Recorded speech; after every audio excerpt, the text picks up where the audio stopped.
Ali was miserable, the most miserable person in the world. At 40, she had everything: a family, a successful and loving husband, 2 beautiful children, a beautiful home, and plenty of money. The woman did not need anything. At any time, she could please herself with a fascinating trip, and her closet was full of luxurious things, shoes, handbags. Throughout their marriage, she adored her husband. Dylan too loved Ali dearly, and on a rare day, he showed up at her door without flowers. But he always told his wife, "Yes, they are beautiful, but all the flowers pale in the comparison to your beauty." And today, she gathered her thoughts to confess to her husband her shamelessness, her betrayal, her adultery with another man. Ali felt pain, but not for herself, not for her ruined life, but for her husband. She loved him and knew that what she would tell him tonight will break Dylan's heart and destroy their family. And she was ashamed that she had betrayed this honest, trusting man. So ashamed that she couldn't even open up to her friend Darcy. Ali felt like unforgivable cunt. She had waited all day for her husband, and when he returned, she had lowered her eyes in guilt. "Dylan, we need to have a serious talk," Ali said. "Is something wrong, honey?" The man asked, tilting his head slightly to the side. "Something is wrong, and I need you to listen to me. It's important to me." "Ali, honey, why all the drama? If you and Darcy have decided to go on vacation to a resort, no problem. Pay for the tickets out of our family account and enjoy the trip." Dylan was clearly in a good mood. "Dylan, listen." She tried to catch her husband's eye. Ali sucked in a lightful of her air and exhaled. "I cheated on you." Her husband looked at her, laughing in his eyes. The words Dylan uttered in response came as a shock to Ali. "I know. Is that all you want to tell me?" Ali had married Dylan when he was still an aspiring businessman, and she had graduated from college with a degree in management. The man was looking for savvy managers to promote and explain his chain of flower shops. They came to the college from which Ali had graduated to select the brightest minds and offer them jobs in his company. A slender, long-legged beauty with curly, spring-like hair, Ali caught the businessman's eye. She also passed her final exams with flying colors. And in his personal interview with Ali, Dylan asked only one question. "Are you free tonight? Does your company have irregular hours?" The girl was not confused. "No," Dylan replied calmly.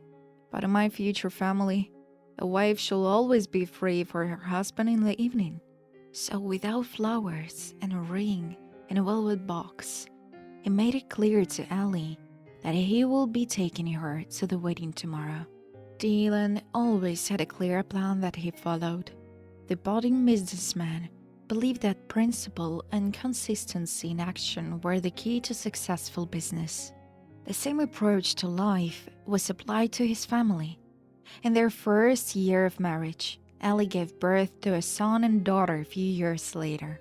She skillfully managed the household, took care of the children, and was always available for her husband in the evenings. Dylan loved Ali, but it was a conscious love. Not being snot with romantic signs, dinners by the ocean, or dates on the roof. She felt his presence every day, every minute, even when Dylan wasn't there. He took care of his wife and kids and gave her strong confidence in the future. Ali didn't get a management position in Dylan's company, but she became his favorite wife. However, her friend Darcy successfully passed the interview and took one of the vacant positions in the company's headquarters. "Lucky you, Ali," she said. "At your age, other girls are just starting out, working, trying to find themselves, looking for a husband, And you already have everything.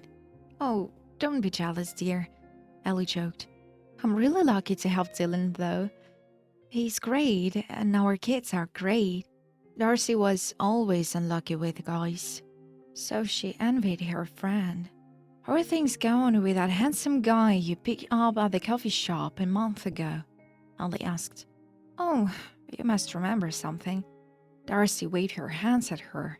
I've forgotten all about him. He was greedy as hell. Listen, let's go on vacation. Where else are we going to look for rich people by the resort? You have to help your friend. You and I already went skiing this month, Ellie objected. Dylan wouldn't understand if I travel all the time. Ellie and Darcy were friends, saw each other often, and went on vacations together. When Dylan couldn't take his wife and kids, he even liked that his wife had a friend like her to keep her from getting bored. How does your husband let you go on vacation? Darcy wondered. Doesn't he get jealous of you at all? I don't know, Ellie replied thoughtfully. Are you jealous on him? Maybe he's having fun with his mistress while you're gone. No, the woman shook her head. We're completely idyllic, both as a family and in bed. What her husband didn't want was for Ellie's life to turn into a viscous swamp, and for their relationship to lose its brightness and emotionality. Every time Ellie returned from a trip with a friend, she looked rested and fluttered around the house like a bird, showering the children and dealing with attention and care. A tired wife is not only a bad mistress, but also a bad lover, the husband liked to say. So he let his wife rest as she pleased. Dylan's flower business was actively developing.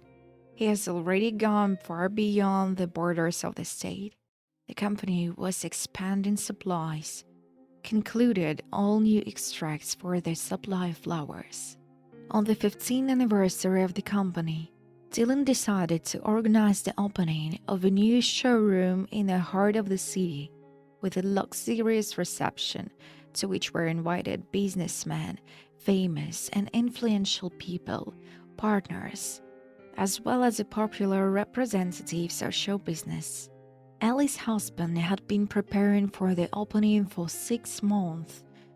Even Darcy, who often visited her friend, was now constantly busy. Meetings, negotiations, tours of the stores. Honey, I'm like a horse, she complained to Ellie on the phone. I swear, as soon as all this is over, you and I are going to a luxurious spa. I'll just die without it. Ellie understood everything. She saw how worried her husband was and tried to support him. These 6 months had been a challenge for her as well. Dylan was busy all the time, coming home only to shower and go to bed. And Ellie could see that he was often nervous, snapping at little things he hadn't noticed before. One time, he came home and noticed a hose left on the garden path where Ellie had watered the flower beds during the day. Another time, he yelled at his wife about a grocery bill that had somehow gotten to him. Honey, what's wrong with you? You're too tense, Ellie asked with a hurt look. Dylan was silent for a moment, then let out a sharp breath, as if to release the tension that had built up. I'm sorry, honey. Are you in trouble with the company? I asked. No, it's business as usual. It's just that everything is piling up at the same time. There is no company anniversary, the opening of the exhibition center. I can take care of some of that, Ellie suggested. It's not like I went to school all those years for nothing. If you remember, I graduated with honors. Yes, but you don't have any experience. Her husband objected. I'll be fine. Just tell me what I can do for you, Ellie insisted. Good. Then go to the showroom tomorrow and do the decorations and the catering. Everything needs to be top-notch. Yes, my lord. Ellie joked to lighten the mood and kissed her husband on the lips. The hustle and bustle of the company's 15th anniversary celebration was getting to Ellie. Now she spent the entire day meeting with someone, overseeing the delivery of fresh flowers to decorate the hall, checking the quality of the products, and coordinating the banquet menu with the caterer. She liked to be needed by her husband because lately she was getting sore with his attention. Their relationship had become dull and gray. Dylan had completely stopped giving her gifts and surprises. On the appointed day, the couple met their guests at the mall. Waiters scurried around the mall, bringing champagne and appetizers, and the atmosphere was one of exquisite celebration. "Darling, I want you to meet Ryan." Dylan led a slim young man with brown hair and green eyes over to his wife. "Hello?" Ellie held out her hand. He took her fingers in his and stared at them for a moment, then fixed his green eyes on Ellie's. "You look great," the man said. "I have to admit, Dylan, your wife is the most beautiful spaceman in the flowers kingdom." "I agree." Dylan nodded and then added, "Honey, I'm going to leave you with Ryan for a minute. Don't get bored." He hurried over to one of the partners. Ryan handed Ellie a glass of champagne and took one for himself. "Cheers," he said, not taking his eyes off her deep cleavage. Ellie felt a chill run through her body.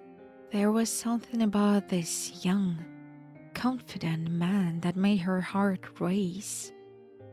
She took a sip of champagne, then another, feeling even more dizzy. And then they danced. Ellie could feel his arm wrapped around her body, a little lower than etiquette and property allowed, almost on her buttocks. She could also hear his intermittent breathing, which made the curl of her hair ripple. "Shall we run away?" he asked her, touching Ellie's earlobe with his lips. Ellie turned and headed for the exit. Passion had gripped her in the back seat of the car in the parking lot outside of the mall, where Ellie's husband's 15th anniversary party was in full swing, and she was going crazy in the arms of her young lover, shivering excitedly at his every touch. When Ellie returned to the hall, Dylan seemed so busy talking to the guests that he didn't even notice her absence. When it was over, they went home together. "I think it was great, didn't it, honey?" her husband asked, but Ellie didn't hear him. All her thoughts were with Dylan. The memory of them making love in the back seat of the car made her body shudder. For a month, Ellie lived in a state of oblivion. She rushed to her dates with Ryan like a 16-year-old girl. He became a drug she couldn't stop. Ryan seemed to attract the 40-year-old Ellie like a magnet. They made love in hotel rooms, in a car, on a desert beach, and even in the mall elevator that carried them from floor to floor. And they lived their secret life for 6 months. But one day, something clicked in Ellie's head, and she realized she couldn't go on like this. She was shamelessly cheating on her husband, who gave her everything a woman could ever dream of. And she hurried to her date with Ryan. She decided that today was the day she would break up with her lover. But when she saw his figure, she immediately forgot her plans. Lying in bed on her young lover's chest, she still tried to break up with him. "Well, we shouldn't see each other anymore. Our relationship is taking us deeper and deeper," she said. "What's wrong? When we are so good together." "It's wrong. I have a husband and children. I don't want to betray them. Tonight is our last night together, Ryan." Ellie got up from the bed and bucketed up the laundry that had been strewn about in the heat of passion. Her lover clearly didn't like the fact that Ellie had decided to leave him. What if your husband accidentally found out about our relationship? He grinned and lit a cigarette. Ellie froze and stared at the calm and emotional lover. Do you think he will kick you out of the house right away? Or will he file for divorce first? What do you want? Ellie asked. Ryan put out his cigarette and got out of bed.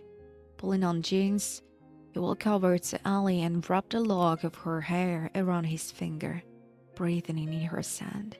Just a little something. I need you to take a picture of a document that's in your husband's safe. Why? Ellie was scared. That's not the right question. It's not why. It's what for. So your husband doesn't find out what a passionate kitten you are when you're not with him. The woman nervously pulled herself out of his arms, get dressed, and headed for the hotel room. If I don't get that photo ID tomorrow night, your Dylan is going to find out. Bye, honey, he called after her. The next day, Ryan got what he needed, but he wouldn't let Ellie go. She received messages from him and rushed to meet him, afraid that if she didn't show up, he would tell her husband. Ellie was caught in a trap she couldn't escape. In return, Ryan asked her each time for information about the company's business, supplies, photos of contracts, agreements, and what her husband was talking about. He also forced her to get what he needed from Dylan. One day, Ellie finally decided to break up with Dylan. Let him tell Dylan everything, but I can't live like this anymore, Ellie thought. But no sooner had they stammered out the breakup that her lover laid out a stack of photos detailing their unholy love affair. All of Ellie's resolve faded as she imagined Dylan looking at the pictures of their lovemaking. And Ryan was triumphant. You know, there is a video. Dylan will be more interested because he can hear all your sighs and moans. You bastard! Ellie tried to slap her lover, but he caught her hand and squeezed it hard, hurting her. You will do as I tell you, he said with an evil grin. I have far-reaching plans, and until I get my way, you will do as I say. Ellie realized she was trapped in a cage she couldn't open. Her heart was no longer beating with feelings for her young lover.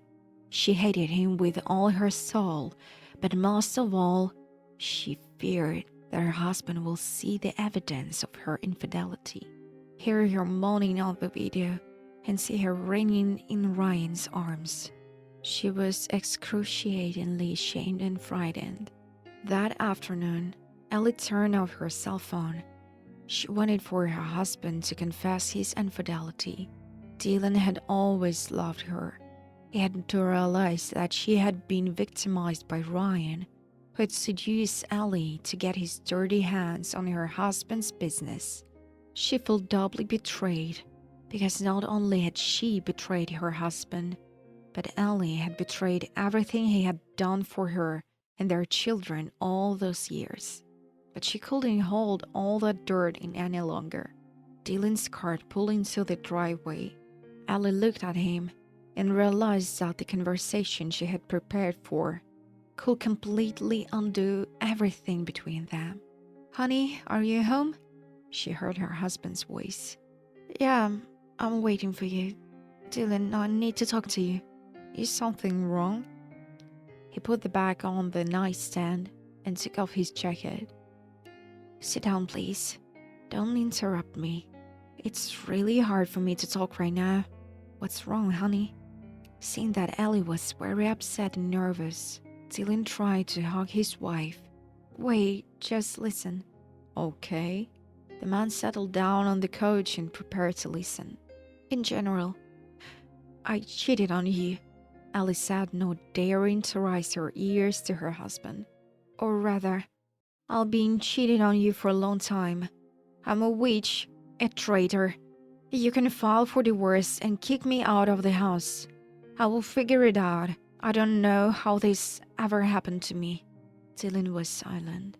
There was a deafening silence in the room. Ellie barely looked up at him, her eyebrows furrowed as he stared blankly at her. She fell to her knees before him and sobbed. Along with her sobs, all the bitterness, pain, fear, and shame she'd felt in the last few months came out of Ellie. "Stand up, dear." Dylan broke the silence. He got up and walked to the window. The clear blue sky that had been blue all day suddenly turned dark and grey. "I know everything." Still sitting on the floor, Ellie looked up at him and could not believe his ears. This can't be happening. Dylan knew his wife had loved her and keep quiet? "Sit down and listen to me," her husband said.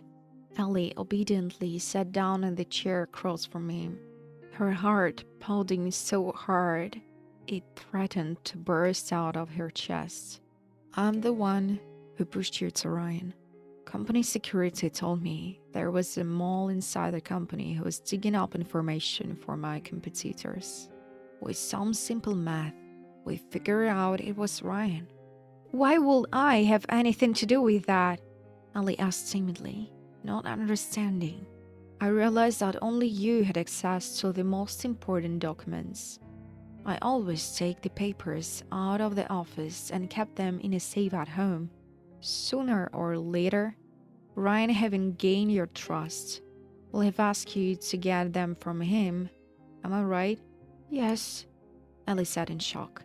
"My calculation was 100% correct. You started sneaking papers out of the safe very quickly. I knew it because I installed the camera on the office." "Were you really willing to do anything for him?" Dylan grinned bitterly. "I was afraid," Ellie whispered. "When I realized that the fish had taken the bait, I decided that you will be the person to help the security service gather the necessary material against Ryan." "Dylan, what are you talking about?" Ellie cried. "Are you saying that you use me to help you expose Ryan's nefarious intentions against your company?" "That's what I'm saying." "That's right," her husband nodded calmly. "That's so mean," cried the woman. "Isn't it mean to cheat on your husband after all those years of marriage? Remember, you and I are equal. Her lover is being questioned by the police. Here is a bank card, and I will fill it up every month. You can see the children, but I won't live with you anymore. I can share a roof with the man I no longer trust." Dylan placed the credit card on the table in front of his wife, stood for a moment in silence, as if saying goodbye to his wife forever, and left the room. Ellie had ruined her own life, a fleeting weakness, an animal instinct born of lust, destroyed everything that made up the daily life of a happy wife and mother.